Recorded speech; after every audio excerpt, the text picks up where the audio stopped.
और लक्ष्मी जी के ओर से हम सबका तहे दिल आपको स्वागत है। हमारे सभी भाई बहनें भी एक हाथ हिला के आपको स्वागत कर रहे हैं। दिखाई देगा, इनका रूप ज्यादा दिखाई दे।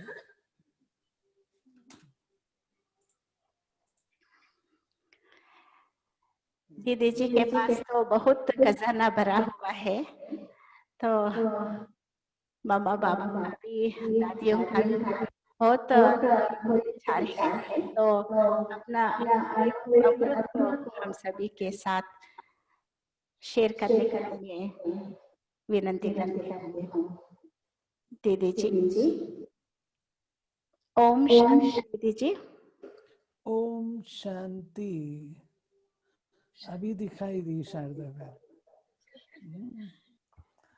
दिख नहीं रही थी, मैं ढूंढ रही थी, सभी को ढूंढ रही थी, कौन कौन बैठे, अभी कुछ नहीं दिख रहा मेरे को। उनको बोलो आप होस्ट हो ना, तो अपनी फोटो को स्पॉटलाइट करो। आप अपनी फोटो को स्पॉटलाइट करो।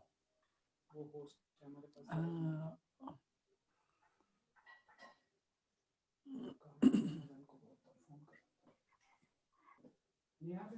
शुरू कीजिए।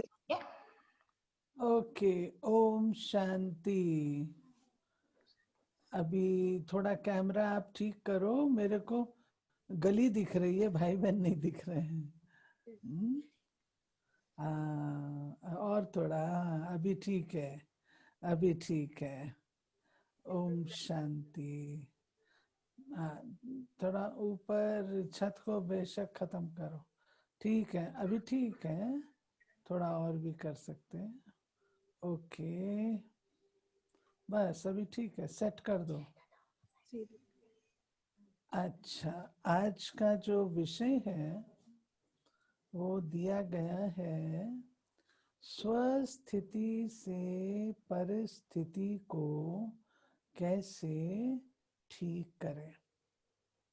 स्वस्थिति से परिस्थिति को कैसे जीतें। पहली बात मैं आपसे ये कहना चाहूंगी कि हमें ये बात पक्की अपनी बुद्धि में रखनी है कि हम गॉडली स्टूडेंट हैं, और गॉडली स्टूडेंट हम पढ़ रहे हैं, शिव बाबा हमारा टीचर है। तो टीचर जब लेसन देता है तो उसमें नेचुरली टेस्ट भी आते हैं, पेपर्स आते हैं, और टेस्ट लेना, पेपर लेना टीचर का काम है। टीचर पेपर ना लेवे, स्टूडेंट पेपर ना देवे तो काम नहीं चल सकता। तो पेपर देना ये काम है, ये स्टूडेंट का कर्म और धर्म है। तो उस हिसाब से हम कभी भी ये नहीं सोचें कि मेरे सामने परिस्थिति आ गई है, मेरे सामने परीक्षा आ गई है। परीक्षा आपके आगे आएगी, दूसरों के आगे तो नहीं आएगी, क्योंकि दूसरों ने तो पढ़ाई नहीं पढ़ी है ना। उनके आगे कोई प्रॉब्लम आती है तो वो कहते हैं भाई बहुत बड़ी प्रॉब्लम आ गई। चलो प्रॉब्लम आ गई, ठीक है, लेकिन आपके आगे जब कोई प्रॉब्लम आती है, बात आती है, तो हमें दो शब्द याद रखने हैं। एक है परीक्षा और दूसरा है विघ्न। तो परिस्थिति परीक्षा है, परिस्थिति विघ्न नहीं है। विघ्न होता है जब मेरा अपना कोई संस्कार उसमें बाधा डालता है, और विघ्न में हमारी एनर्जी खत्म होती है, टाइम, मनी, एनर्जी खत्म होती है और प्राप्ति कुछ नहीं होती। वो है विघ्न। परंतु जो परीक्षा होती है, परिस्थिति होती है, तो परिस्थिति में हमारी ज्ञान की जो अनुभूतियां हैं वो काम में आती हैं। आप परिस्थिति में ग्रो करते हैं, उसमें आप डाउन आते हैं। तो परिस्थिति आना अच्छी बात है। आपने कितना ज्ञान धारण किया है, कितना जीवन में है, वह आप उससे जान सकते हैं। परिस्थिति आपको बिगाड़ दे तो परिस्थिति पावरफुल हो गई ना। परिस्थिति के पास तो ज्ञान नहीं है, परिस्थिति फुल ऑफ अज्ञान है, समझ लो। और आप स्वस्थिति वाले फुल ऑफ ज्ञान हो। अब अज्ञान ज्ञान पर जीत प्राप्त करे, ये तो हो नहीं सकता। ज्ञान को अज्ञानता पर जीत प्राप्त करनी है। ज्ञान लाइट, ज्ञान पावर है, ज्ञान वेल्थ है। उस हिसाब से अगर आप सोचेंगे तो हम स्वस्थिति, उसके ऊपर अटेंशन रखना जरूरी समझेंगे। जैसे कोरोना है, कोरोना कईयों के पास आके चला भी गया, पता भी नहीं लगा कोरोना आया। बाद में जब टेस्ट हुआ तो उसकी एंटीबॉडी बनी हुई है, उससे पता लगता है कोरोना आया था, लेकिन इम्यून लेवल, बॉडी की स्वस्थिति इतनी अच्छी थी जो उसके ऊपर कोई अटैक नहीं हुआ और चुप करके वो चला गया। तो परिस्थिति भी कोरोना की तरह है, जो आती है और जो चीज आई है वो जाएगी जरूर, ये निश्चय चाहिए। जो चीज आई है वो जाएगी जरूर। परंतु अगर मेरा स्टेमिना, अगर मेरा इम्यून लेवल, आत्मा का इम्यून लेवल क्या है, जैसे शरीर की इम्यूनिटी के लिए आप लोग टैबलेट लेते हो, बहुत कुछ करते हो, तो आत्मा की इम्यूनिटी क्या है? आत्मा की इम्यूनिटी है नहीं, ये घड़ी सामने रख दी। आत्मा की इम्यूनिटी है जिसमें हमारी सर्व गुण, सर्व शक्तियां, सर्व विशेषताएं, सर्व ज्ञान के पॉइंट्स वो परफेक्ट स्टेज में रहे, फुल स्टेज में रहे, जिससे वो डिस्टर्ब ना हो। तो ये जो चीज है हमारी,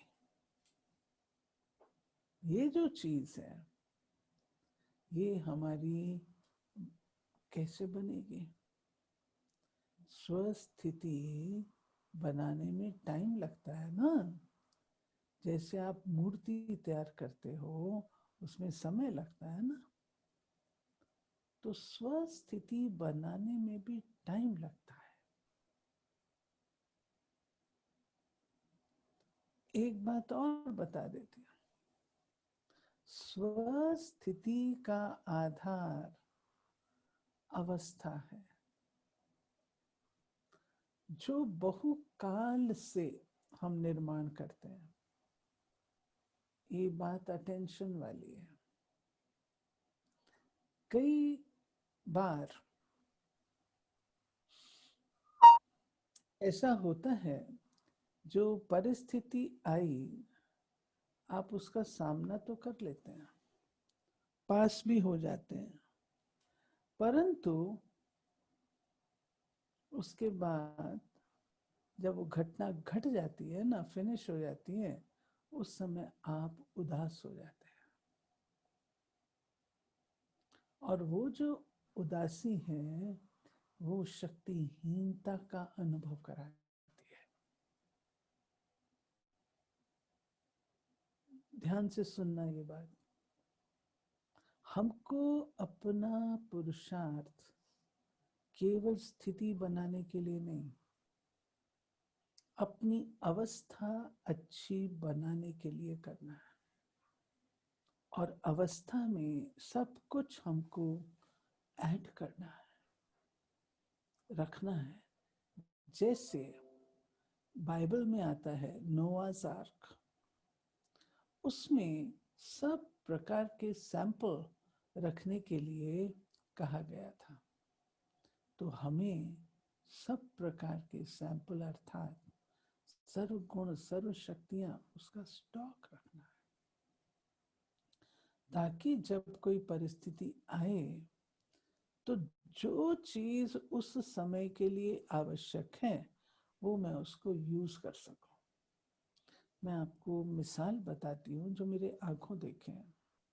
2 माताएं थी, दोनों बहुत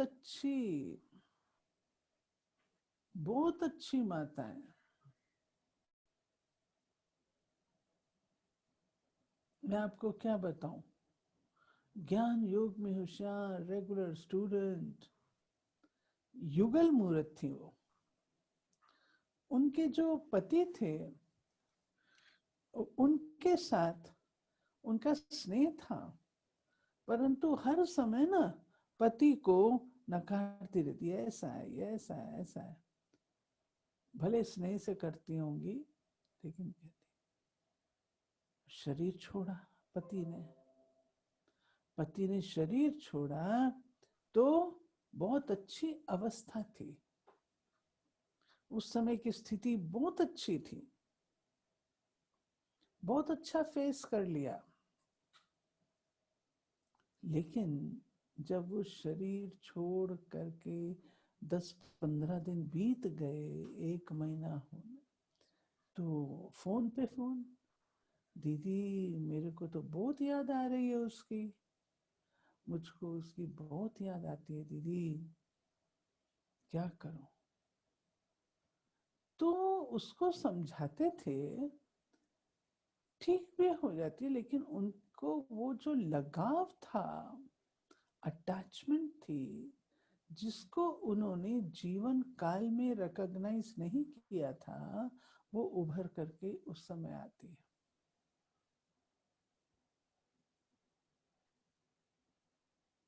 परेशान होने लगी। फिर हमें उनको शक्तिशाली बनाने का प्रबंध करना पड़ा।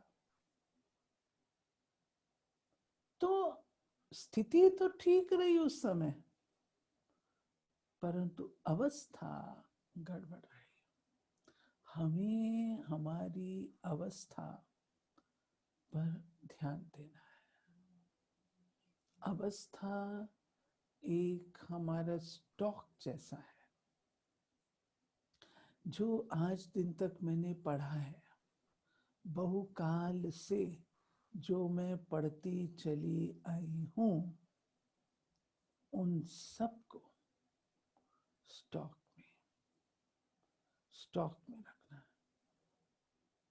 ये जो बात है ये बहुत इंपॉर्टेंट है। स्टॉक में रखना, हर चीज को स्टॉक में रखो, फिर उस समय उसको यूज करो। आप देखो, कल, आज, परसों की मुरली में बाबा ज्ञान के ऊपर जोर दे रहा है। ज्ञान युक्त होना है, ऑर्डिनरी नहीं होना है, ज्ञान युक्त होना है।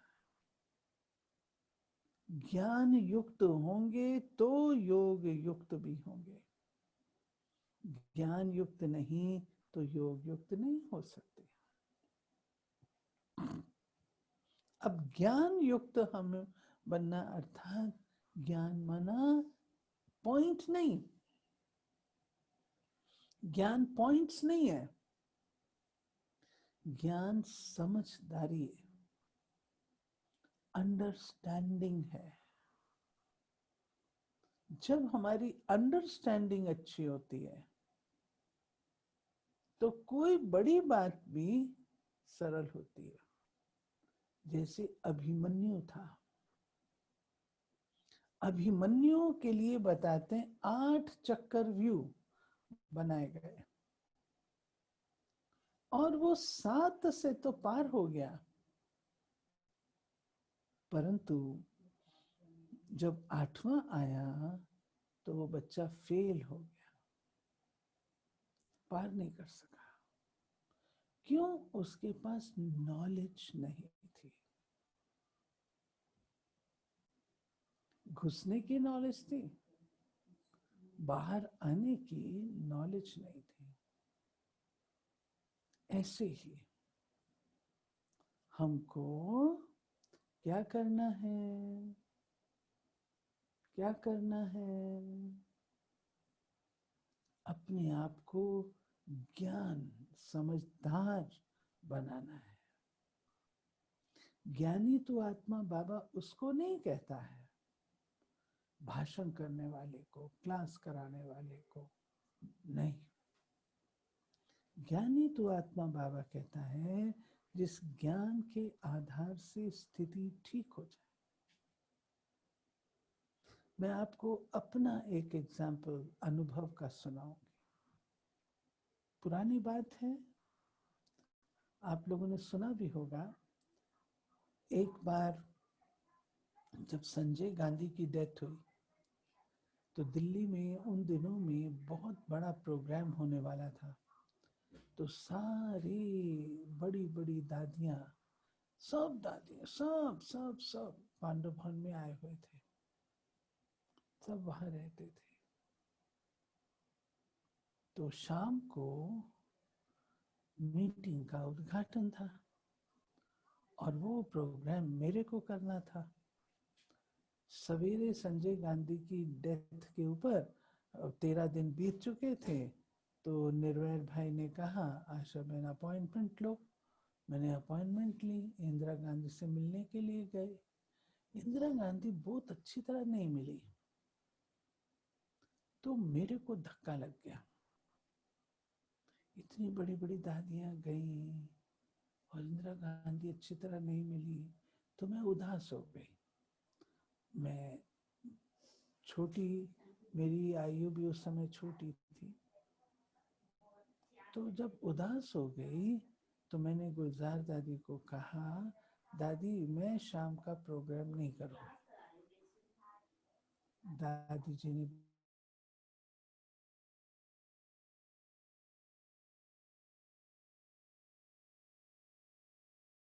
ये ज्ञान है? क्या ये ज्ञान है? उतना ही का। और मेरे को समझ में आ गया। मैंने कहा दादी मैं अवश्य करूंगी। तो प्यारे बाबा ने हम बच्चों को जो ये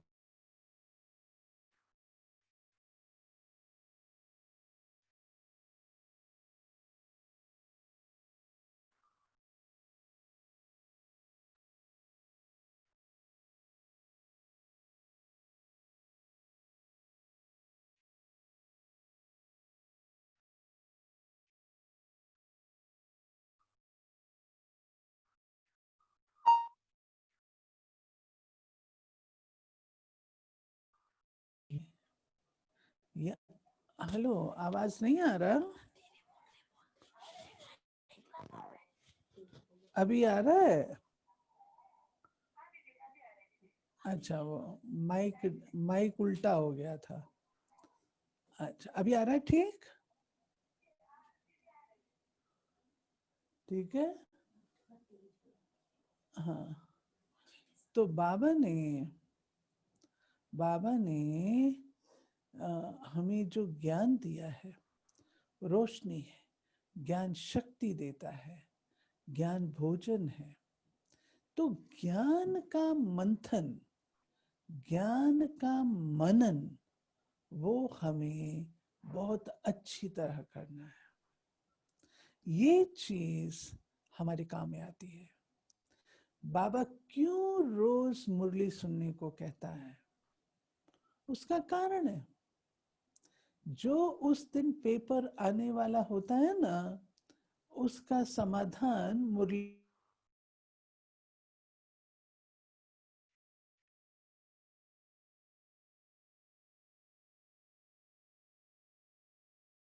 उस ज्ञान को यूज करते हैं।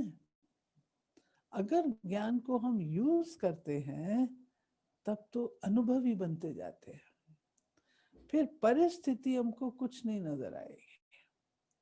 और अगर हम ज्ञान को यूज नहीं करते हैं तो हमको वो परिस्थिति बड़ी बात लगती है, बड़ी चीज लगती है। तो हमें इस बात का ध्यान देना है कि हम अपने आप को, हर बात को ज्ञान के आधार से देखें, ज्ञान के आधार से परखें। अब परिस्थिति कई बार बहुत सख्त होती है,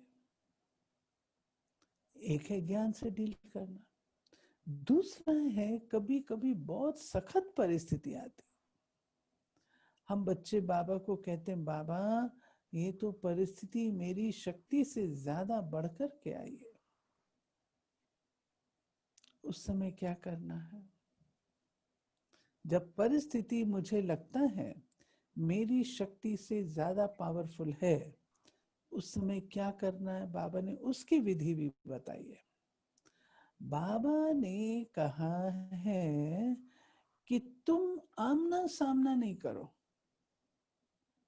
अगर आमना सामना करेंगे ना तो उसमें आपको नुकसान होगा।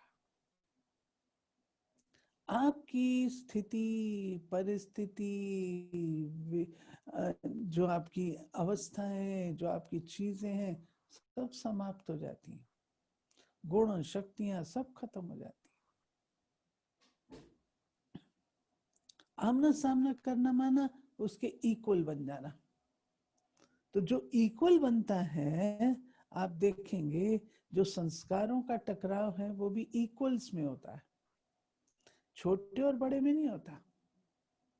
बड़े छोटे को माफ कर देते हैं, और कोई ऐसी बात है तो छोटे बड़े की बात सुन लेते हैं, लेकिन समान वाले की कोई नहीं सुनता।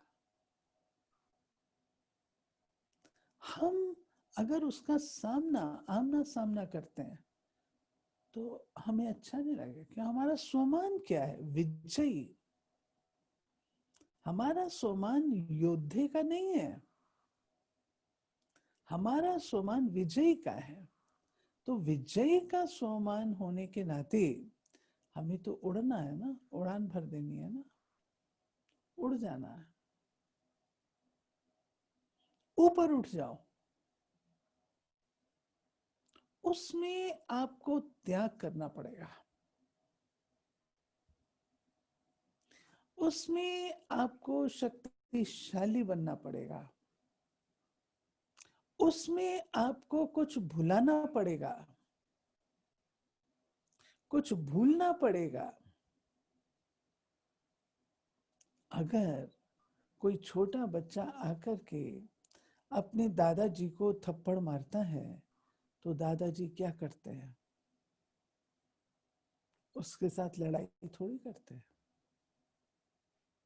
उसको प्यार से सहला देते हैं। ऐसे ही ये परिस्थिति, अगर तो आपने लड़ाई की उससे तो आपकी शक्ति खत्म होगी।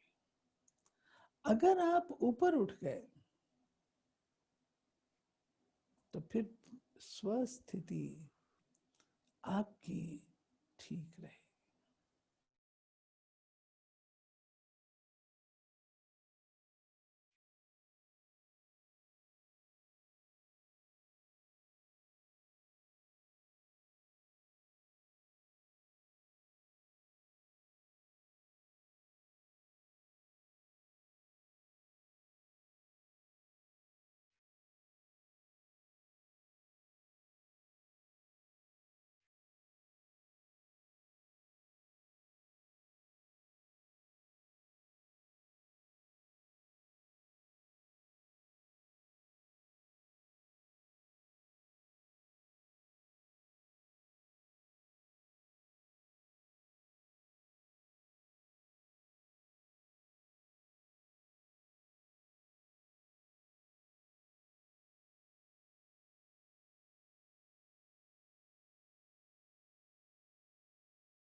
अभी सुनाई दे रहा है? सुनाई दे रहा है? जी दीदी सुनाई दे रहे। अभी ठीक है? ठीक है दीदी, सुनाई दे रही। अच्छा अच्छा। तो मैं बता रही थी, अपने स्वमान को याद करो। आपको याद होगा हनुमान की कहानी। हनुमान जी रावण के दरबार में जाते हैं, तो रावण उनको बैठने की सीट नहीं देता, खड़ा रखता है।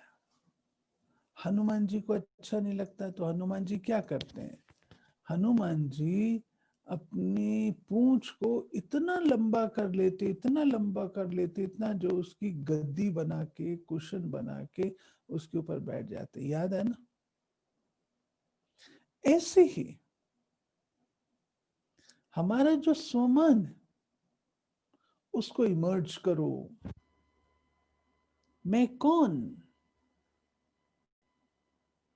मैं विजयी आत्मा, और कल्प कल्प की विजयी आत्मा हूं। पिछले कल्प में भी ये परिस्थिति आई थी और मैंने उसका सामना किया था, मैं पास हुई थी। जब ये आपके बुद्धि में आता है, मैं पास हुई थी, मैं विजयी हूं, तो ये जो चीज है, ये आपको परिस्थिति के ऊपर विजयी बना देती है। अगर आप परिस्थिति को अपने इक्वल समझ लेंगे ना, तो वो फिर योद्धा की स्टेज हो जाती है। नंबर 2 स्टेज हो जाती है, जो बाबा हम बच्चों को कहते हैं, धनुष बाण लेकर के चलता है श्री राम। वो तो नहीं बनना है ना। मुरली के आधार से, श्री कृष्ण के हाथ में मुरली है, मुरली के आधार से हमको विजयी होना है। तीसरी बात, स्वस्थिति और परिस्थिति के बारे में ये है कि बाबा कहता है, बच्चे तुम्हारे हिसाब किताब भी तो है ना, और वो हिसाब किताब तुम्हें अभी चुकतू करने हैं, अभी चुकतू करने, फिर नहीं कर सकेंगे, फिर धर्मराज के आगे चुकतू करना पड़ेगा। तो जब हमने पिछले जन्म में किसी से कुछ लिया था, तो उस समय तो हमको पता नहीं था ना। अब जब हम रिटर्न करते हैं, तो हमें फील होता है, फील होता है ना। इतना इतना इतना हिसाब किताब, जब लिया था तब तो पता नहीं था। अब जो हम करते हैं इतना, तो बाबा कहता है हिसाब किताब यहाँ पे क्लियर कर लेना, चुकतू हो जाना अच्छा है, ताकि ये आपका भविष्य में कैरी फॉरवर्ड ना हो। ठीक है? तो हिसाब किताब चुकतू कर रही हूं, मुझे ध्यान देना है कि मैं अपने आप को शक्तिशाली बनाऊं। कई बार परिस्थिति जब आती है, तो भाई बहनें कहते हैं हमें समझ में नहीं आता हम क्या करें। इसके लिए आप एक एक्सपेरिमेंट करो, जिसको हम लोग रोल प्ले कहते हैं ना। आपके आगे परिस्थितियां, रोल प्ले करो। तो बाबा हमको बताता है कि बच्चे देखो, कोई परिस्थिति आई तुम्हारे आगे, कोई भी परिस्थिति आई, अब इसको ठीक करने का साधन क्या है? इस वो परिस्थिति, ये नहीं सोचो मेरे आगे आई है, आप ये सोचो मानो ये ABC किसी और के आगे आई है। आपके आगे नहीं आई, किसी और के आगे आई। तो आप उसको कैसे समझाते हो? आप समझाते हो ना उसको, ऐसे नहीं ऐसे करो, ऐसे नहीं ऐसे करो। जब आप उसको समझाते हो, वही बात खुद को समझाओ। स्वयं स्वयं के टीचर बनो, जिसको आप लोग कहते हो सेल्फ रिफ्लेक्शन। स्वयं स्वयं के टीचर बनने से क्या होगा? शक्ति आएगी ना। आप ऐसे करेंगे जैसे किसी दूसरे के ऊपर काम कर रहे हैं, किसी दूसरे की समस्या का समाधान कर रहे हैं।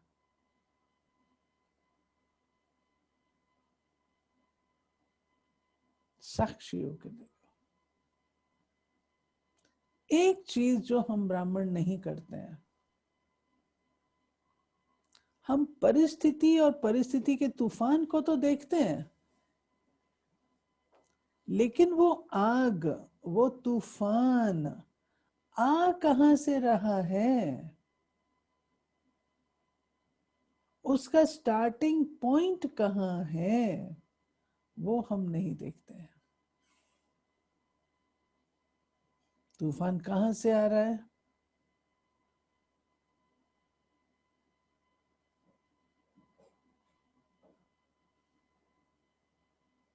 चेक करो। चिंगारी कहां से लग रही है, उसको चेक करो।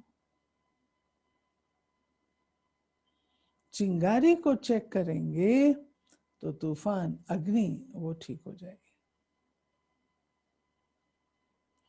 तो प्यारे बाबा ने हमें अनेक युक्तियां बताई हैं। इसके लिए जो बातें हमें करनी चाहिए, अभी मैं 2-4 वो बातें बताऊंगी। पहली बात,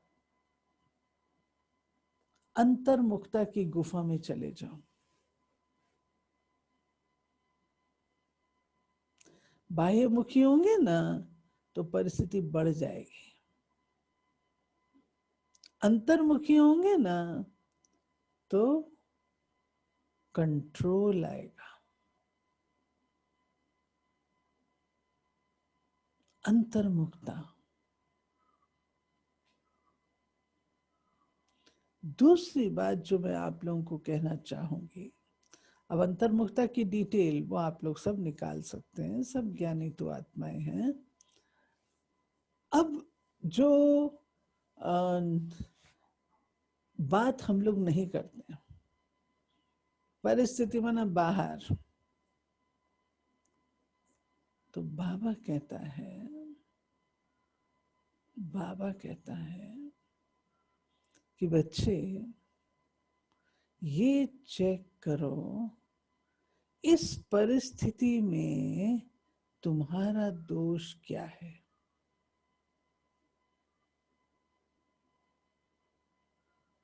आपकी कुछ गलती है, कुछ आपने गलती की है। ज्यादातर भाई बहन क्या कहते हैं, दीदी हमारी कोई गलती नहीं थी, सब इसने। मम्मा कहती थी ये शुरू कैसे हुआ, वो देखो। तो आप पाएंगे कहीं ना कहीं पर हमारी अपनी कोई गलती होती है, और वह जो गलती होती है वो रिस्पॉन्सिबल हो जाती है परिस्थिति को जन्म देने के। कभी मुख से कोई शब्द निकल आता है। सारा महाभारत कैसे निकला? अपनी गलती से निकला ना। उसने बोला अंधे की औलाद अंधे, पूरा महाभारत बन गया।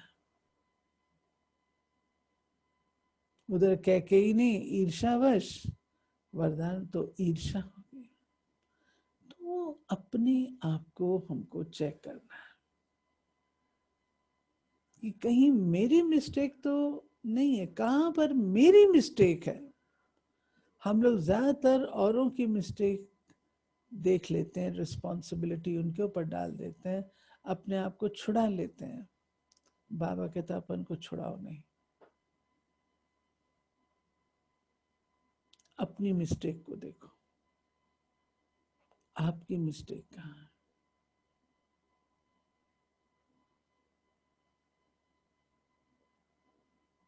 फिर एकांत। अंतर्मुखता का अर्थ ये नहीं कि हम चुप रहेंगे, नहीं, गंभीरता, हर बात को अलौकिक एंगल से देखना। तीसरा है एकांत, एकांतवासी बनो।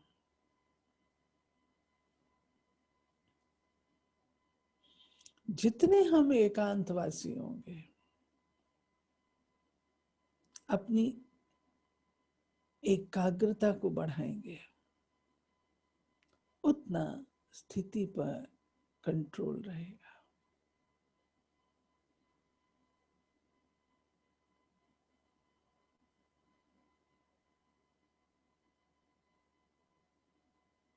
और हम ठीक कंट्रोल होने के कारण ठीक रिस्पॉन्स कर सकेंगे। हमारा रिस्पॉन्स गलत हो जाता है कई बार। तो प्यारे बाबा हम बच्चों को ये बात समझाते हैं कि बच्चे ये चेक करो,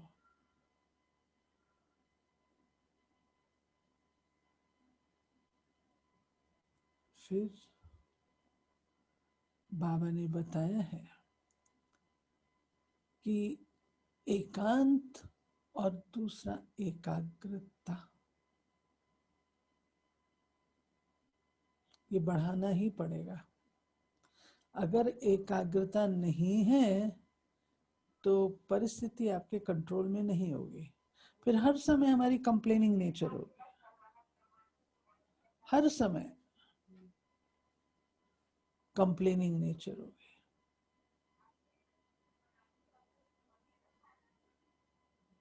ये इसलिए हुआ, ये इसलिए हुआ, ये ऐसे हुआ, ये ऐसे हुआ। बाबा कहता नहीं, कंप्लेन नहीं, कंप्लीट बनो। जब हम एकांत में होते हैं और उससे एकाग्रता की शक्ति बढ़ती है, एकाग्रता से परख शक्ति और निर्णय शक्ति आती है। परिस्थिति को परखना भी तो है ना। अगर बाबा कहता है किसी को, सामने वाले को चाहिए भोजन और आप उसको दो पानी, तो काम थोड़ी चलेगा। ऐसे परिस्थिति में आपकी कौन सी शक्ति की आवश्यकता है वो कौन बताएगा? एकाग्रता बताएगी। एकाग्र होंगे तो मुझे परख शक्ति चाहिए, मुझे निर्णय शक्ति चाहिए, समाने की शक्ति चाहिए, समेटने की चाहिए, समाने की, सामना की करने की चाहिए। कौन सी शक्ति चाहिए, इसकी सिलेक्शन करने के लिए एकाग्रता की जरूरत है। और बाबा ने बताया कि एकाग्रता का अभ्यास ये तुमको अंत में काम में आएगा। अच्छी बात रॉन्ग डिसीजन से हारी जाती है, बहुत सहज होती है, लेकिन डिसीजन गलत हो जाता है। इसी रीति से और बातें। तो प्यारे बाबा हम बच्चों को हर प्रकार से सक्षम करते हैं, हर प्रकार से हमें पावरफुल बनाते हैं, लेकिन उसको यूज करना तो अपने हाथ में है ना। बाबा कहता है तुम अकेले नहीं हो, सदा कंबाइंड रूप में हो। अगर बच्चा अपने पिता के साथ जाता है तो कोई भी उसको कुछ नहीं कहता।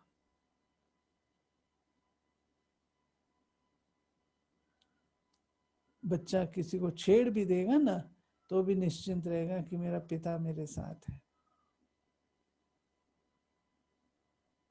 ऐसे हम बाबा को अपने साथ रखते हैं।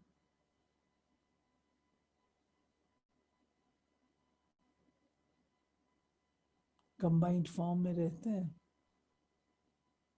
बाबा कहते हैं मैं वतन में बिल्कुल फ्री बैठा हूं, बच्चे तुम मेरी मदद लो।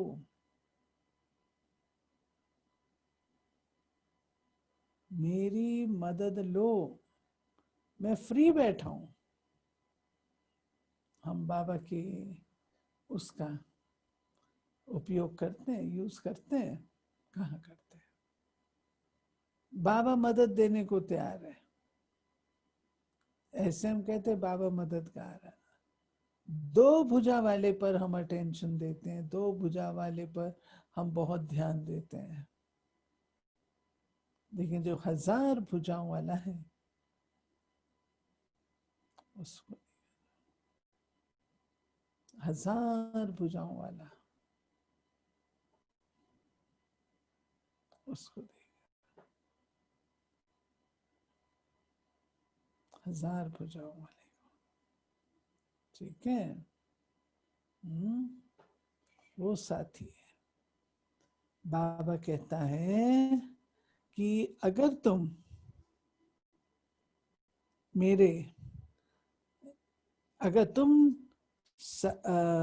मेरे को साथी बनाओगे तो मैं रहूंगा, नहीं तो फिर मैं साक्षी हो जाऊंगा। अगर आप दूसरे किसी को बनाओगे तो मैं साक्षी हो जाऊंगा। अगर बाबा साक्षी हो जाए तो हमारा कितना नुकसान है, सोचो तो सही। कितना नुकसान है अगर बाबा साक्षी हो जाए तो।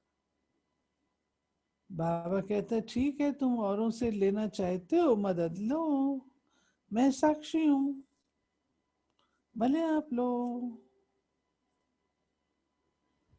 तो ये तो नहीं करना है। मैं मास्टर सर्वशक्तिमान हूँ, बाबा की मैं भुजा हूँ, बाबा मेरा साथी है। ये चीज जब हमारे मन में है और हम बाबा को अपना कंबाइंड फॉर्म से देखते हैं, शिव शक्ति स्वरूप से, विष्णु स्वरूप से, कंबाइंड रूप से जब हम देखते हैं तो बाबा भी मदद करते हैं। और अगर वो नहीं तो फिर, इसलिए बहुत बहुत बहुत बहुत अपने आप को अब शक्तिशाली बनाने का समय। अभी ये नहीं हाय परीक्षा आ गई, परीक्षा आ गई क्या, उसको तो आना है ना, उसका काम है आना। आपका काम है उसको विदाई देना। आपसे लड़ाई थोड़ी करने आई है। आप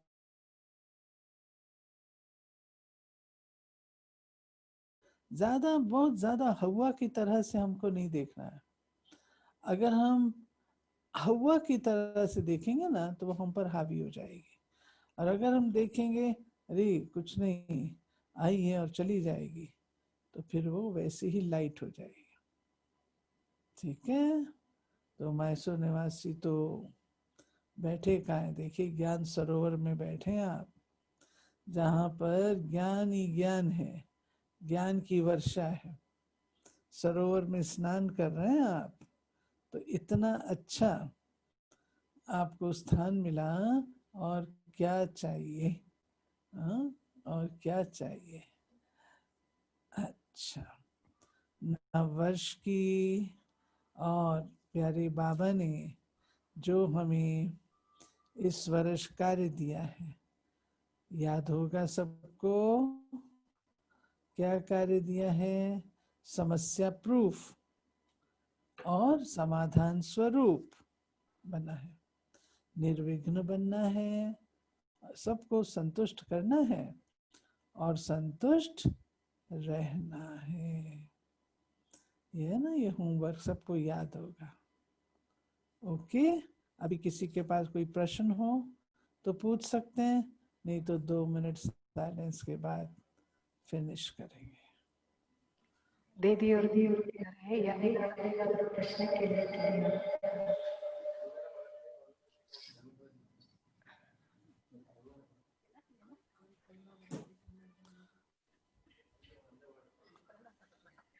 ಅಲ್ಲ ಪ್ರಶ್ನೆ ಇದ್ರೆ ಮಾತಾಡ್ತಾರೆ. ಯಾರಿಗಾದ್ರೂ ಕ್ಲಾಸ್ ಕೇಳಿಲ್ಲ ಅದ್ರ ಬಗ್ಗೆ ಪ್ರಶ್ನೆ ಇದೆಯಾ? Kumar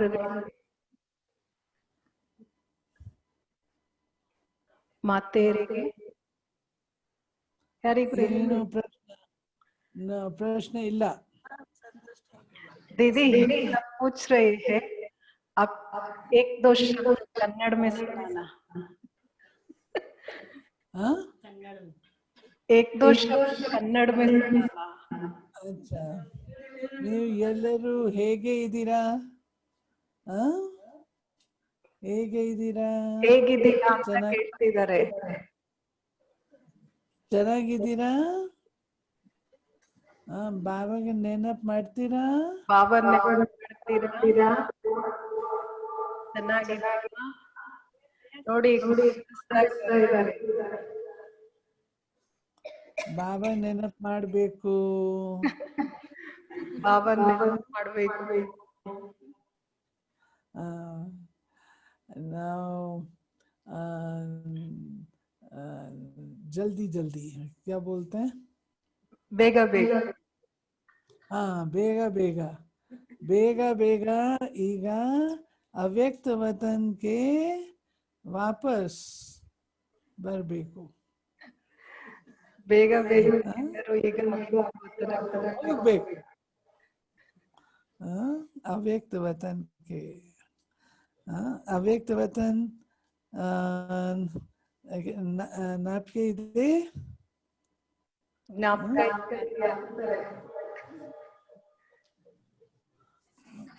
okay okay, 2 minute silence में बैठते हैं. और कुछ कहना है शारदा बहन? दीदी आप बहुत अच्छा रिफ्रेश किया है, ज्ञान रत्न से भर दिया है, आशा जागृत किया है. सबको आपसे बहुत बहुत प्रेरणा मिला है. सबके तरफ से सभी मौन में है, इसलिए हाथ हिला के आपसे बात कर रही है संकल्प से. सबको हुआ है आपसे बहुत सबकी तरफ से धन्यवाद धन्यवाद धन्यवाद. ओके, आपको फिर से वेलकम है ज्ञान सरोवर में. अच्छा, अभी चलो याद में बैठते 2 मिनट याद. Thank you.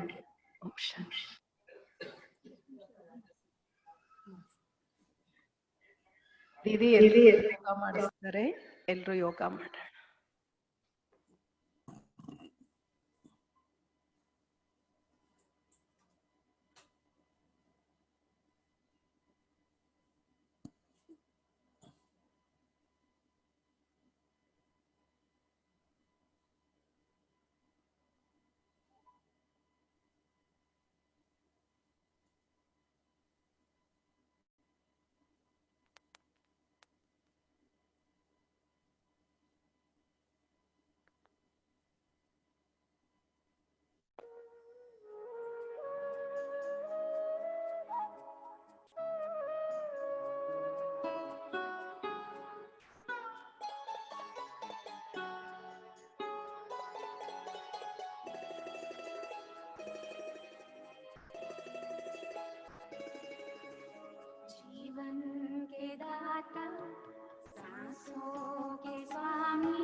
पतवार तुमको है अर्पण, जीवन के दाता सांसों के स्वामी, ये नैया की पतवार तुमको है अर्पण. प्राणों के प्यारे बाबा हमारे, प्राणों के प्यारे तुझे तेरा सब कुछ समर्पण समर्पण। जीवन के दाता सांसों के स्वामी, ये नैया की पतवार तुमको है अर्पण।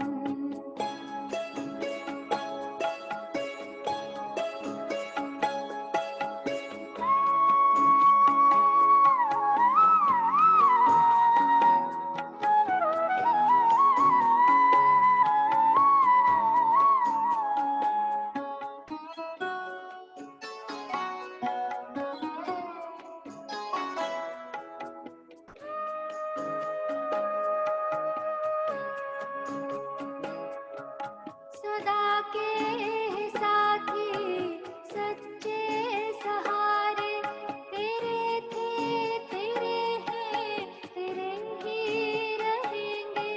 तुम्हारी ही श्रीमत पे चलते रहेंगे, कहेंगे जो भी हम वो करते